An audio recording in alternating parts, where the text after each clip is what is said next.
সরকারের সময়ে সবচেয়ে ক্ষতিগ্রস্ত ব্যাংক খাত, বলেছেন গভর্নর। বাংলাদেশের ব্যাংকের গভর্নর আহসান এম মনসুর বলেছেন, বিগত বছরের সময়ে সবচেয়ে বেশি ক্ষতিগ্রস্ত হয়েছে দেশের ব্যাংক খাত। এটি যদিও দ্রুত সংস্কার বা সমাধান চাওয়া হয়, তাহলে আমার চাকরি ছেড়ে দিতে হবে। কারণ এক ব্যাংকে 27,000 কোটি টাকা অ্যাসেট ছিল এক পরিবারের হাতে, তারা 23,000 নিয়েছে, আর আমার হাতে এখন কোনো ম্যাজিক নেই। সোমবার রাজধানীর প্যান প্যাসিফিক সোনারগাঁও দৈনিক বার্তাকে আয়োজিত বৈষম্য, আর্থিক অপরাধ ও বাংলাদেশের অর্থনীতি নিরাময় শীর্ষক সম্মেলনে তিনি এসব কথা বলেন। গভর্নর বলেন, কয়েকটি ব্যাংকের গ্রাহকদের টাকা দিতে পারছে না, কিন্তু তাদের নগদ সহায়তা দেওয়ার প্রচেষ্টা করছে। তবে গত 3 মাসে বাংলাদেশের ব্যাংক থেকে টাকা ছাপিয়ে কোনো নগদ সহায়তা দেওয়া হয়নি, কারণ ম্যাক্রো ইকোনমি স্থিতিশীল রাখতে হবে। এটা স্থিতিশীল না হলে কোনো বিনিয়োগ হবে না। এই জন্য ব্যবসায়ীদের ধৈর্য ধরতে হবে। আমি বলতে চাই, কোনো ব্যাংক বন্ধ হবে না, কারণ তাদের তারল্য সহায়তা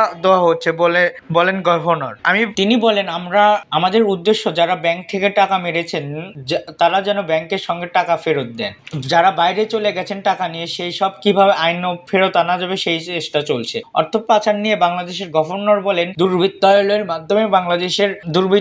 মাধ্যমে দেশ থেকে কয়েক লাখ কোটি টাকা পাচার করা হয়েছে। এটি ফিরে পাওয়া কঠিন, তবে আমাদের জাল ফেলা হয়েছে, এটা গোটানো বাকি আছে। এর মধ্যে আমরা দেশ ও দেশের বাইরে যোগাযোগ করছি। আমাদের সহযোগিতার চলতি সপ্তাহে আমেরিকার প্রতিনিধি এসেছেন, যুক্তরাষ্ট্রের প্রতিনিধি এসেছেন, বিশ্বব্যাংকের প্রতিনিধিও আসবেন, সিঙ্গাপুরের সঙ্গেও কথা হচ্ছে। তিনি বলেন, আমরা চাই না কোনো ব্যবসায়িক প্রতিষ্ঠান বা শিল্প বন্ধ হয়ে যাক। সেখানে মানুষের কর্মস্থান রয়েছে। আবার কোনো ব্যবসা প্রতিষ্ঠানে হিসাব জব্দ করা হয়নি, হবেও না। গভর্নর বলেন, ব্যাংকের আর্থিক প্রতিষ্ঠানের তৃণমূল পর্যায়ে নিয়ে যেতে হবে, যেটা আমরা সারা দেশকে ছড়িয়ে দিতে চাই। আমাদের এজেন্ট ব্যাংক বড় বড় কাজ করছে, তাদের মাধ্যমে এমএসএফ সেবার দ্রুত ছড়িয়ে পড়ছে। ব্যাংকিং বার্তা সম্পাদক দোয়ান হানিফ মাহমুদের সভাপতিত্বে আয়োজিত অন্তর্বর্তী সরকারের অর্থ উপদেষ্টা সালেউদ্দিন আহমেদ, এছাড়া ঢাকা বিশ্ববিদ্যালয়ের অর্থনীতি বিভাগের অধ্যাপক সাইমা হক বিদিশা, সাবেক বাণিজ্য মন্ত্রণালয়ের আমির খসরু চৌধুরী সহ